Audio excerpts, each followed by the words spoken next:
정말 오래간만이지?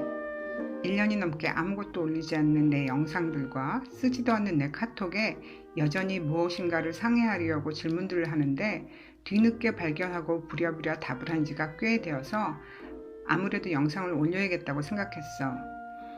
지난 영상들 후에도 끊임없이 새로운 연구 결과들이 나와서 당시에는 제대로 규명되지 않아서 빼놓았던 것들을 업데이트할 필요도 생겼고 또 내 몸으로 체험해본 결과로 자신감이 생겼거든.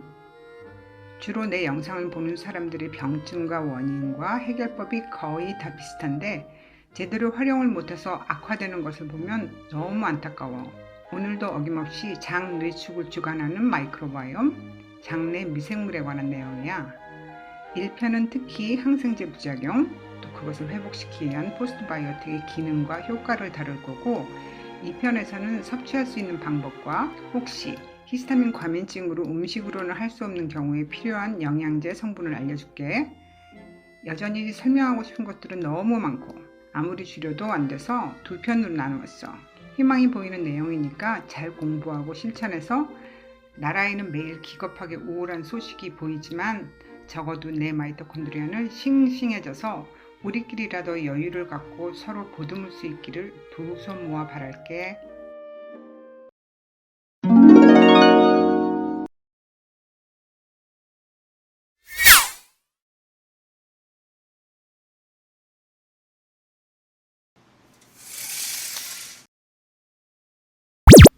그럼 프로바이오틱스를 알아보기 전에 지난 60년 동안 사용해왔던 균요법에 관해서 말해볼게.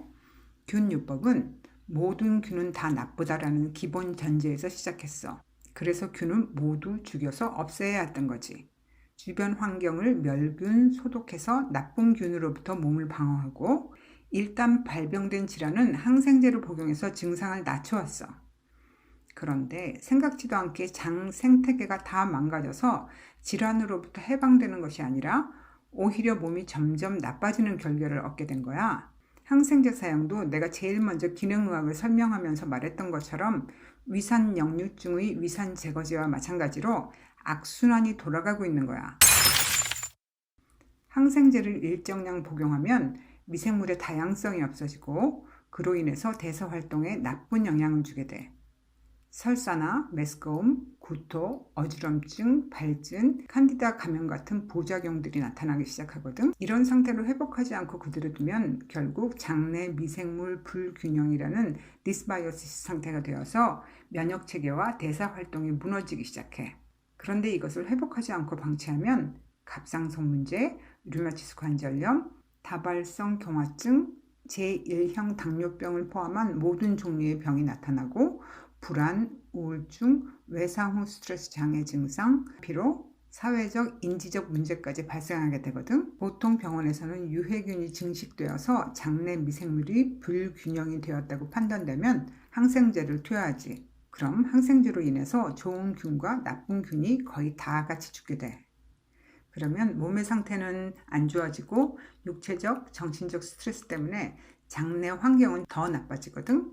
그런데 이 상태를 그대로 두면 나쁜 균이 더 왕성하게 늘어나. 그럼 또 디스바이오시스 상태가 오게 되는 거지. 그러면 또 항생제를 복용해. 몸이 좋아지려고 먹는 항생제는 이러한 악순환을 반복하게 만들고 몸은 회복 불가능 상태까지 가게 되는 거야. 연구자들은 이런 균요법은 절대로 신체 상태를 정상화시킬 수 없다는 생각에 이르게 된 거야.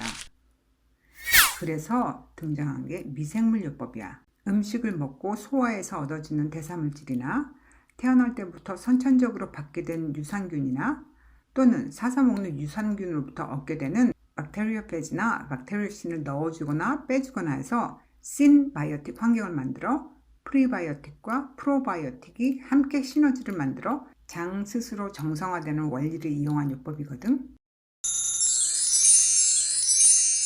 미생물 대상요법은 크게 두 가지로 나누어지는데 군 유전체학과 무균 생물학의 기술적 발전으로 인체에 대한 마이크로바이옴의 중요한 역할이 밝혀지게 되었고 마이크로바이옴은 대사와 영양의 향상성, 면역, 신경활동을 포함한 여러 생리 과정에 관여한다는 것이 분명해졌거든. 그 방법의 첫째가 프로바이오틱을 이용한 마이크로바이옴 기반 치료법이야. FMT라고 들어봤지? 이것은 질병에 관련된 마이크로바이옴을 대체하기 위해서 건강한 사람의 똥을 채취한 다음에 일정 처리 후에 환자의 장에 직접 넣어주는 방법이야. 디피실리균 감염, 크론병, 자폐증, 과민성 대장, 궤양성 대장염 등에 적용하고 있는데 한국에서는 최악의 경우에만 사용하는 것으로 알고 있어. 이것은 효과가 아주 좋다고 해. 하지만 병원에서만 받을 수 있는 치료 방법이니까 난 다루지 않을게. 또 다른 하나 방법은 대사물 기반 치료, 즉 포스트바이오틱을 이용하는 방법이야. 우리 몸은 거의 모든 기능을 좌지우지하는 장뇌축을 이어주는 신경 전달 경로를 정상화하기 위해서 대사물의 과증식이나 또 너무 적어서 생기는 기능 조절 장애를 점차 완화시키는 방법이야. 즉 외부로부터 포스트바이오틱을 섭취해서 디스바이오시스를 해결하는 방법이라는 거지. 그럼 대체 마이크로바이옴이 뭐지? 마이크로바이옴은 신체에 도움이 되거나 잠재적으로 해로울 수 있는 미생물들로 구성되는데 대부분은 인체와 마이크로바이옴 모두에게 이익을 얻는 공생관계의 미생물이고 질병을 만드는 병원성 미생물은 아주 적은 양이야. 건강한 신체에서는 병원성 미생물과 공생적 미생물이 아무 문제 없이 공존하고 있어. 즉 일정 환경에 살고 있는 바이러스, 곰팡이 이스트, 박테리아가 이루는 커뮤니티를 마이크로바이옴이라고 해. 그럼 포스트바이오틱은 뭘까? 프로바이오틱스는 잘 알고 있지. 프로바이오틱은 마이크로바이옴 조성에 영향을 주는 좋은 이스트와 좋은 박테리아를 의미해. 프로바이오틱은 프리바이오틱을 먹어야만 성장해. 이런 프리바이오틱스는 주로 해초, 버섯류를 포함한 식물성 재료에서 얻을 수 있어. 프로바이오틱의 좋은 먹이인 프리바이오틱스를 많이 섭취해서 프로바이오틱이 잘 자라는 심바이오틱한 환경이 되면 프로바이오틱이 프리바이오틱을 잘 발효시켜서 포스트바이오틱을 만들어내는 거야. 그런데 프리바이오틱을 제대로 섭취 못하면 프로바이오틱은 굶어 죽거나 제대로 활동을 못해서 포스트바이오틱을 생산하지 못하게 되는 거지.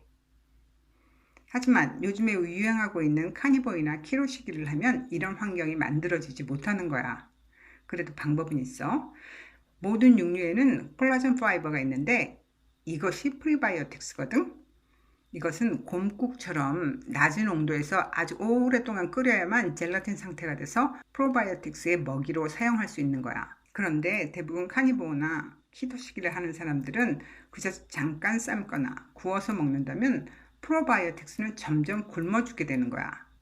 그러니 아무리 고기를 많이 먹어도 프리바이오틱으로 몸 안의 콜라겐을 대신 사용해버리면 채식주의자들보다 관절은 더 삐걱이고 피부는 윤기를 잃게 되는 거지. 그래서 내가 히스타민 과민증 치료나 장누수 치료할 때도 카니보어 시기는 2주 이상은 하지 말라고 하는 거야. 그럼 포스트바이오틱의 성분은 뭘까? 나쁜 박테리아 성장을 억제하는 내추럴 항생제인 항미생물 펩타이드가 들어있어.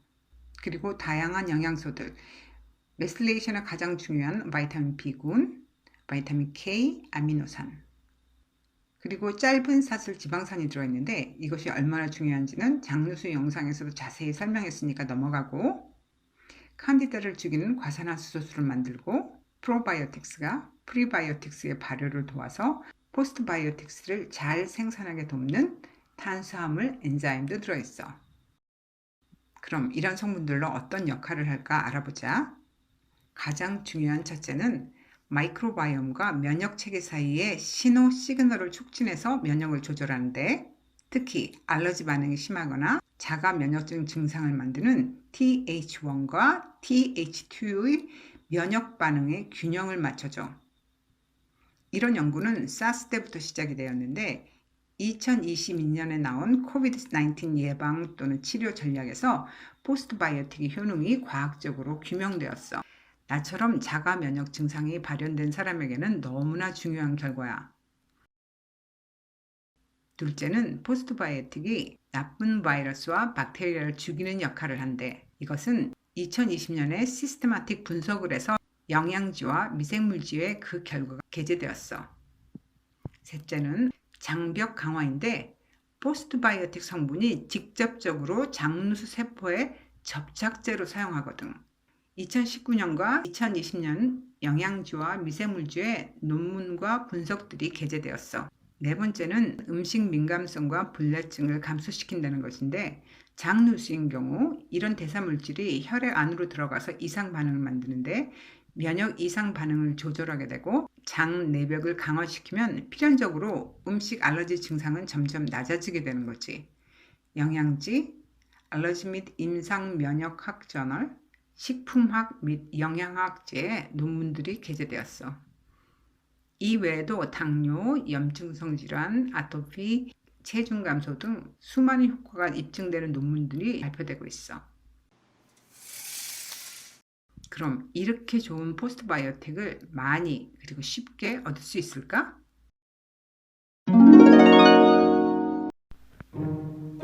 어때? 이 정도면 포스트바이오틱스를 먹거나 복용할 필요를 느끼지 않아? 면역 기능을 조절하고 장누수 세포를 연결해주고 염증을 없애서 히스타민 민감도를 내려주고 칸디다를 없애주는 등 이 모든 기능으로 디스바이오시스로 인한 병증을 다 극복할 수 있다면 얼마나 좋겠어. 이 균형만 회복한다면 장 뇌축이 정상으로 복구되고 모든 기능의 항상성이 돌아오니까 병증 하나하나를 타겟으로 대응하고 싸우는 것보다 기본 베이스를 제대로 돌아가게 해서 포스트바이오틱스에게 여러 증상을 동시에 호전시키라고 하는 것이 가장 쉽지 않을까? 다음 편에서는 실제로 매일 먹는 음식으로 포스트바이오틱스를 섭취하는 방법과 영양제를 섭취하는 방법을 알려줄게. 이어지는 영상도 꼭 봐. 그럼 사랑하는 내 친구들, 안녕.